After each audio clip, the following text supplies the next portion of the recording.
Again, with at least 6 people now dead of coronavirus here in the U.S., all of them in Washington state, where experts believe the virus has been circulating for weeks undetected. There are developments on many fronts tonight. Health reporter Stephanie Stahl is following them all. Lots going on, guys. You know, locally we have still no confirmed patients with coronavirus. Delaware announced today they have 2 potential cases pending in Kent County. And all 3 states, New Jersey, Pennsylvania, and Delaware, will be doing their own testing.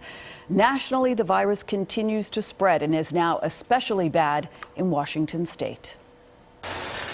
At least 2 of the 6 people who died of coronavirus in Washington state were residents of this nursing home. Health officials say there are at least 14 cases in the state and expect the number of cases will continue to grow. The risk for all of us of becoming infected will be increasing. Health officials there are going to extraordinary lengths to contain the virus. We are in final negotiations to purchase a motel in which we can place patients who are in need of isolation and a place to recover. In New York, Governor Andrew Cuomo released new details of the state's first confirmed case, a 39-year-old healthcare worker who's isolated at home with mild symptoms. She had been working in Iran and came back on Tuesday to New York. Testing by the CDC is now being questioned. In San Antonio, a woman who was quarantined after visiting China tested negative twice before she was released into the community. The patient is now confirmed to have coronavirus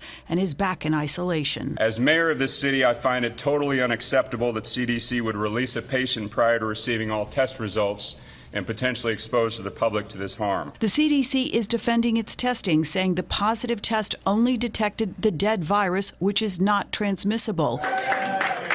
In Nebraska, a group of patients evacuated from the Diamond Princess cruise ship in Japan were released from quarantine, refusing handshakes and opting for elbow bumps. And more states are reporting confirmed cases. The list growing today to now include New York, New Hampshire, and Florida. And globally, there have been more than 3,000 deaths linked to this virus. Coming up tonight at 6 o'clock, we're going to talk to a local researcher working on a vaccine who is at the White House meeting with the president on that coronavirus task force. We'll look forward to that. Okay, Stephanie, thanks so much.